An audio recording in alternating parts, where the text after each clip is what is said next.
everyone, it's Keely here, and today I'm sharing my layout and process video for day 22 of my Scraplift a day series here on YouTube.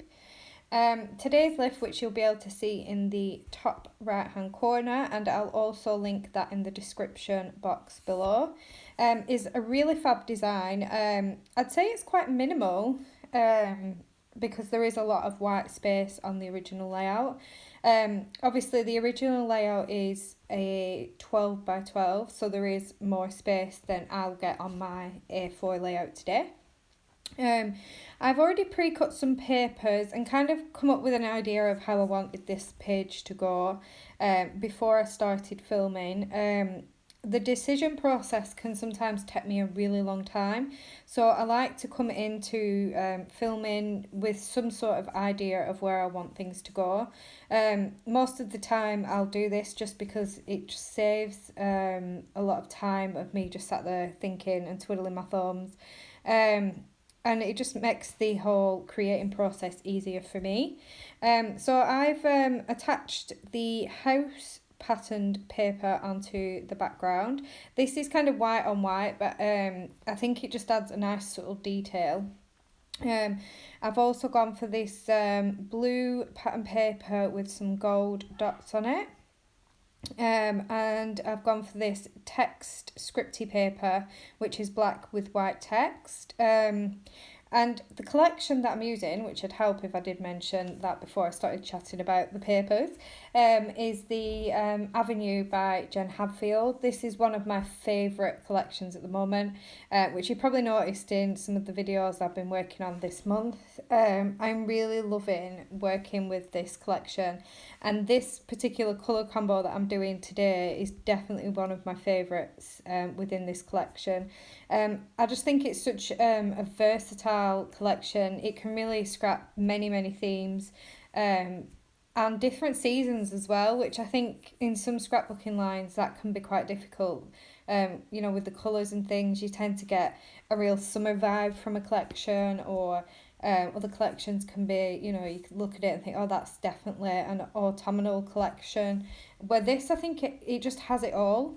It really does have all the colours, and you can really use it right through the year. So I am really loving this line, and I know a lot of new collections are being announced throughout this month, and I'm sure I'll have my eye on lots of those as well. But at the moment, I'm using what stash I have.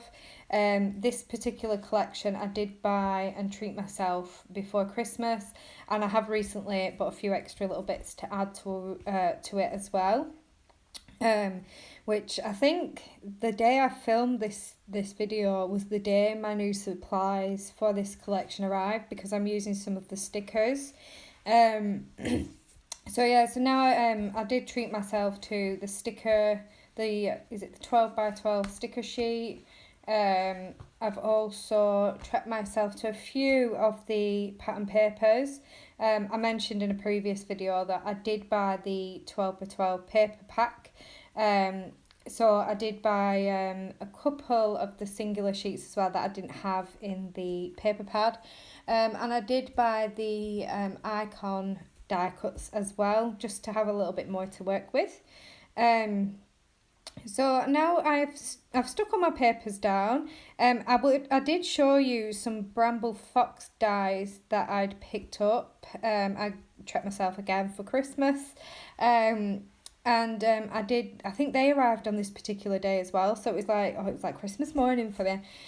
So I had a go with some of the dies. So I've included the notebook punched die at the top of my photo, and I've also punched a banner at the bottom, which Darcy actually she did the whole twisting of the die cut machine, but it had kind of shifted within the machine, so it didn't cut it out fully, but I thought it was still perfect to use, and the fact that Darcy had a go for me just made it a little bit more special, so I did include that on this page. I'm now fussy cutting out some more of the florals from one of the pattern papers and tucking that in to the right hand side of my photo. I have also included some bramble fox hearts on this page, which I've already stuck down. I've included a gold foiled butterfly at the top, which is kind of hidden underneath the florals, but I really like how it's just popping out and adding some of that gold up at the top there. And now I'm coming to my title, and I've gone for one of the word stickers that were in this collection. I've raved about these as well, I really love them. And I've gone for Happy Together because the photo that I'm scrapbooking, which I haven't mentioned yet, is one of me and my son TJ, which I found in my huge stack of photos, and I just thought it's such an adorable photo, so it definitely needed scrapbooking. So anyway, this is my layout finished. I finished off with a couple of gold splatters. Please do check out Xochitl and Rebecca's take on today's Scraplift, and if you do join in with our Scraplift today, tag me on Instagram because I'd love to see what you've been creating. Thank you for watching. Goodbye.